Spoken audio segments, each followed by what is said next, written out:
নমস্কাৰ। কোনটো মুনু চেনেললৈ সকলোকে স্বাগতম। আজি মই আপোনালোকক নাৰিকলৰ লাড়ু কেনেকৈ বনাই মই তাক দেখাব লৈছোঁ। এয়া চব সুন্দৰ নাৰিকলৰ লাড়ু। প্ৰথমতে এটা নাৰিকল লওক। নাৰিকলৰ বাকলি গুচাই এনেকৈ ধুনীয়াকৈ চফা কৰি ল'ব আৰু নাৰিকলত লাগি থকা ক'লা অংশবোৰ এখন কটাৰীৰ সহায়ত বা চুৰিৰ সহায়ত চুচি ল'ব। তাৰপিছত নাৰিকলখিনি এনেকৈ সৰু সৰুকৈ কুটি লওক, নহ'লে মিক্সিত পিচিবলৈ অসুবিধা হয়। এতিয়া এটা মিক্সি লৈছোঁ, তাত মই এনেকৈ সৰু সৰুকৈ কটা নাৰিকলখিনি কম কমকৈ দিম। এয়া মিক্সিত মই দি ল'লোঁ। এতিয়া মিক্সিৰ হাফৰখন মাৰি পেলাই মিক্সিত এনেকৈ গ্ৰাইণ্ড কৰি ল'লোঁ। গ্ৰাইণ্ড কৰি লোৱা নাৰিকলখিনি এনেকৈ মই প্ৰথমতে নাৰিকল 2 কাপ লৈছোঁ। তাত একেটা কাপৰ জোখৰে 1 কাপ চেনি ল'লোঁ।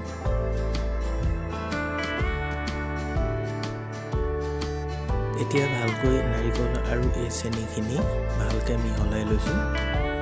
ভালকৈ মিহলাই ল'ব। এয়া চব মিহলাই লৈছোঁ। এতিয়া আধা ঘণ্টা বা তাতকৈ অলপ সময় বেছি সময়ৰ কাৰণে ৰাখি দিয়ক, যাতে চেনিখিনি তাত সম্পূৰ্ণকৈ মিহলি হয়। এখন কেৰাহী লওক আৰু তাত এই আধা ঘণ্টাৰ পাছত এই মিশ্ৰণখিনি দি দিয়ক। গেছৰ চিম কমাই ৰাখিব, নহ'লে কেৰাহীত লাগি ধৰিব।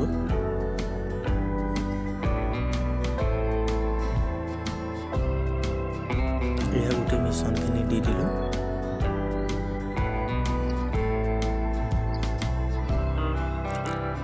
এতিয়া এখন খন্তি বা হেতাৰ সহায়ত খুব ঘনকৈ লৰাই থাকক, নহ'লে তলত লাগি ধৰিব আৰু লাগি ধৰিলে নাৰিকলৰ লাডুখিনি ৰঙা পৰা হ'ব, এনেকৈ ধুনীয়া বগা নহ'ব।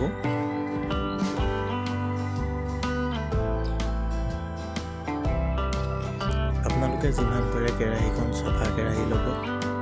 তেল লাগি থকা বা ক'লা পৰি থকা কেৰাহীত নাৰিকলৰ লাডুকেইটা বগা নহ'ব।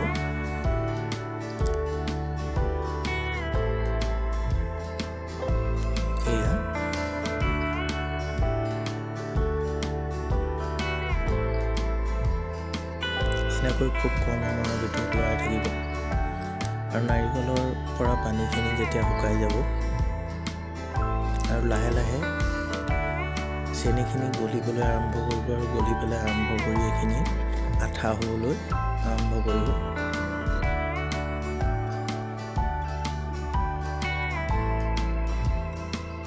এয়া হাতেৰে এনেকৈ আপোনালোকে এবাৰ চাব যাতে আঠা হৈছে নে নাই। এয়া এনেকৈ আঠা হৈছে, কিন্তু লাডু আকাৰত বনাব পৰা হোৱা নাই। আৰু অলপ সময় জুইত ৰাখিব।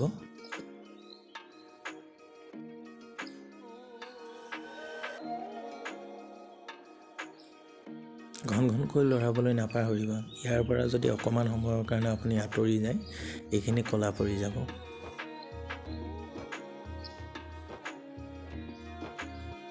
নাৰিকলৰ লাডু খাবলৈ খুব সুস্বাদু হয়। এয়া এনেকৈ আপুনি চাওক,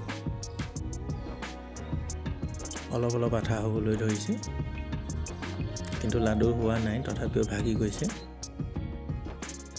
সেইকাৰণে আৰু অলপ সময় মই গেছত ৰাখিছোঁ।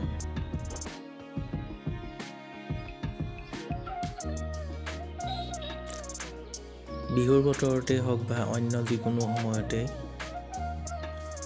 আপুনি নাৰিকলৰ লাডু তৈয়াৰ কৰিব পাৰে। দোকানৰ বিস্কুট খোৱাতকৈ নাৰিকলৰ লাডু ঘৰতে বনাই কম সময়তে খাওক। এয়া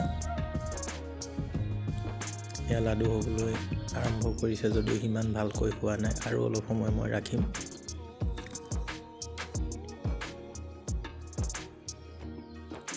নাৰিকলৰ লাডু সকলোৰে প্ৰিয়।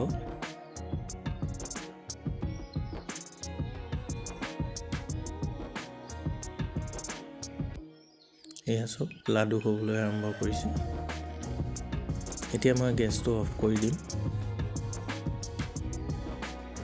এতিয়া অলপ সময় ভালকৈ লৰাই পেলাই এয়া ডাঠ হ'বলৈ আৰম্ভ হৈছে।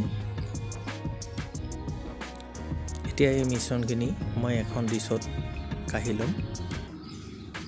কেৰাহীত থাকিলেও মানে গৰম হৈ থাকে, এনেকৈ অলপ হেঁচা মাৰি থাকিব যাতে তাৰ পৰা গৰম ভাৱটো ওলাই নাযায়। গৰম ভাৱটো ওলাই গ'লে তাৰ মানে ঠাণ্ডা হৈ যাব, আপোনাৰ লাডু বনোৱাত অসুবিধা হ'ব। আৰু এনেকৈ লাডু বনাবলৈ আৰম্ভ কৰক। ওচৰত অকণমান পানী ৰাখিব যাতে আপোনাৰ হাতখনত আঠা হ'লে আকৌ হাতখন ধুই ল'ব। ধুই লৈ যদি আপুনি তাত ঘিউ বা অকণমান অন্য তেলজাতীয় পদাৰ্থ হাতত সানি ল'ব, তেতিয়া আপোনাৰ হাতত লাগি নধৰে। এয়া তৈয়াৰ হৈ গ'ল নাৰিকলৰ ধুনীয়া লাডু। ধন্যবাদ। মোৰ চেনেলটো ভাল লাগিলে লাইক শ্বেয়াৰ কৰি দিব।